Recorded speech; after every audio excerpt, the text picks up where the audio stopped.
किन्नर चुड़ैल। गोरखपुर नाम का एक गांव हुआ करता था। उस गांव में ज्यादा लोग नहीं रहते थे। उस गांव में एक गर्भवती विधवा औरत रहती थी। उस औरत का नाम कमला था। कमला अपने घर में अकेली रहती थी।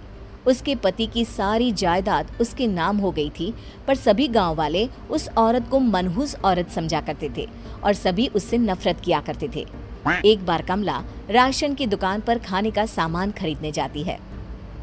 भैया जी, जरा 1 किलो दाल चावल देना। अरे हाय हाय हाय हाय हाय! अरे मनहूस औरत, मेरी दुकान में अपशुगन करवाने आ गई क्या? हैं? चल जा यहाँ से, मैं कुछ नहीं देने वाला हूँ तुझे। भाग भाग यहाँ से, चल जा निकल।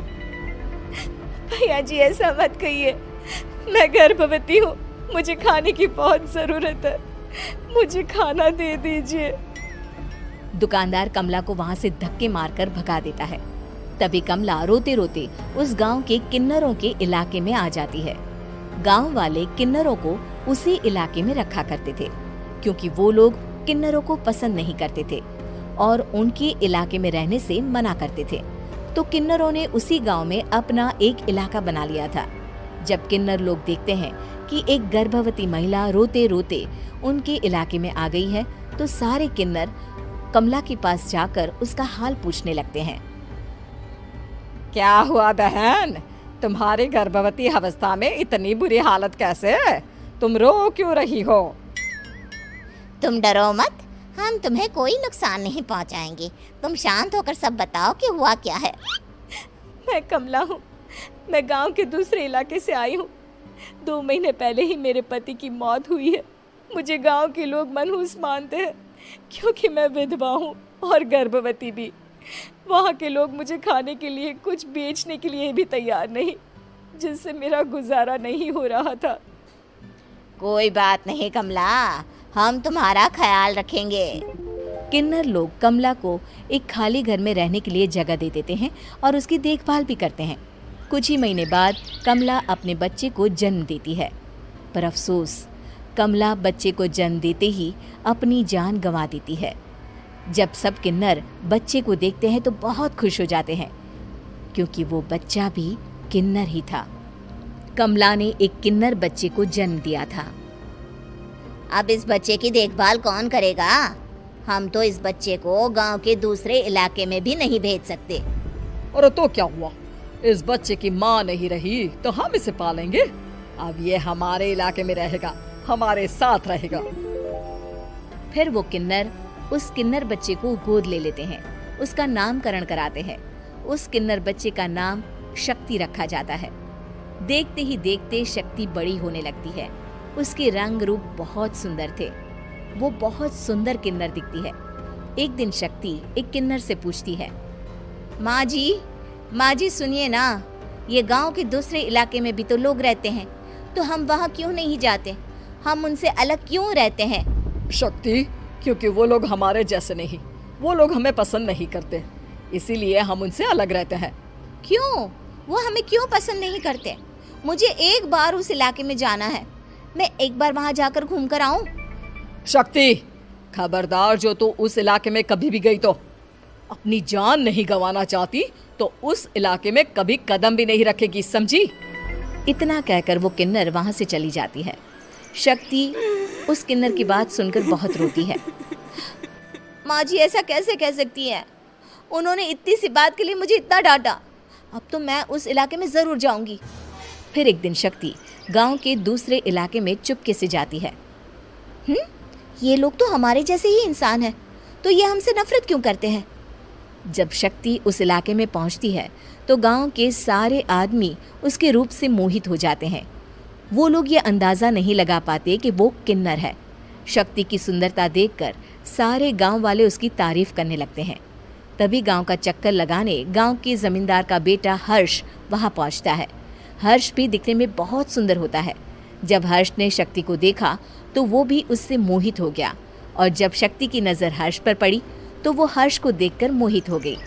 आपको पहले कभी इस गांव में देखा नहीं। इस गांव में आप नए हैं क्या?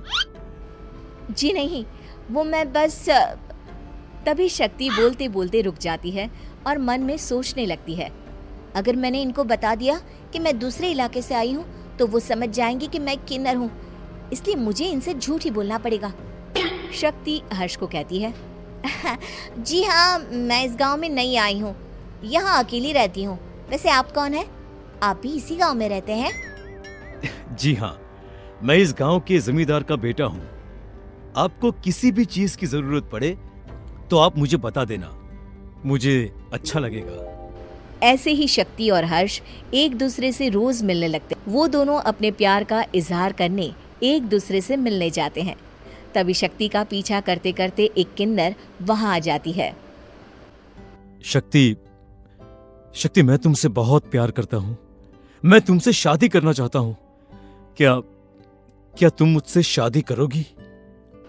हाँ हर्ष, मैं तुमसे शादी करूंगी, पर मैं तुमको अपने बारे में एक सच्चाई बताना चाहती हूँ जो मैंने तुमसे छुपा कर रखी है।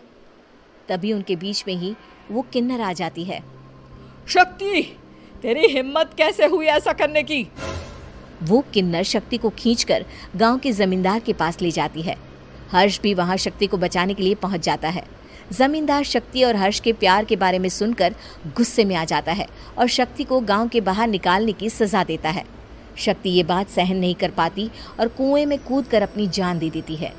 जमींदार हर्ष की शादी गांव की एक लड़की से करवा देता है, पर हर्ष इस शादी से खुश नहीं होता। शक्ति अपना बदला लेने के लिए मरने के बाद किन्नर चुड़ैल बन जाती है। अब मैं इन गाँव वालों को नहीं छोड़ूंगी, अब इनसे मैं अपने प्यार का बदला लूंगी। किन्नर चुड़ैल गांव वालों को परेशान करना शुरू कर देती है। एक बार वो रात को गांव के खेतों में पहुंच जाती है और वहां आग लगा देती है। सारी फसल जल के राख हो जाती है। जब एक आदमी रात को उठकर देखता है कि खेत में आग लग गई है तो वो वहां पहुंच जाता है। वो देखता है कि खेतों के बीचों बीच एक किन्नर चुड़ैल खड़ी है और वहां खड़े होकर ताली बजा रही है। गांव वाला किन्नर चुड़ैल को देखकर बेहोश हो जाता है। जब सुबह उस आदमी को होश आता है तो वो सीधा जमींदार के पास जाता है। अरे जमींदार साहब, अरे वो किन्नर चुड़ैल ने मेरी सारी फसल जला दी।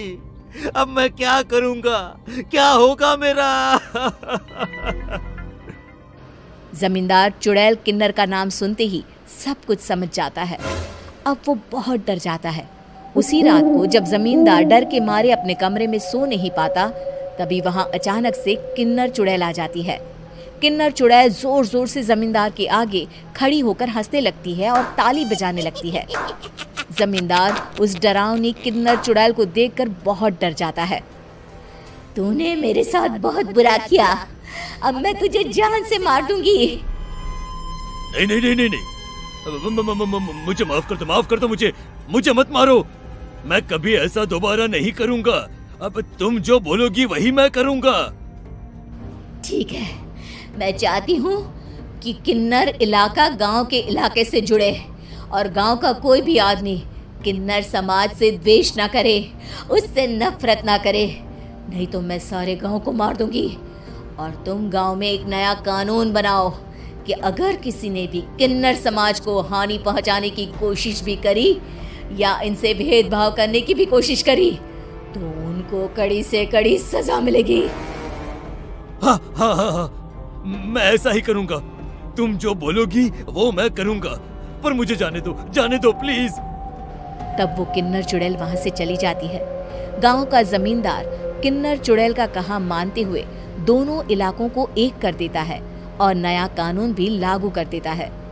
तब से वहां किन्नर समाज और बाकी गांव वाले शांतिपूर्वक रहने लगते हैं।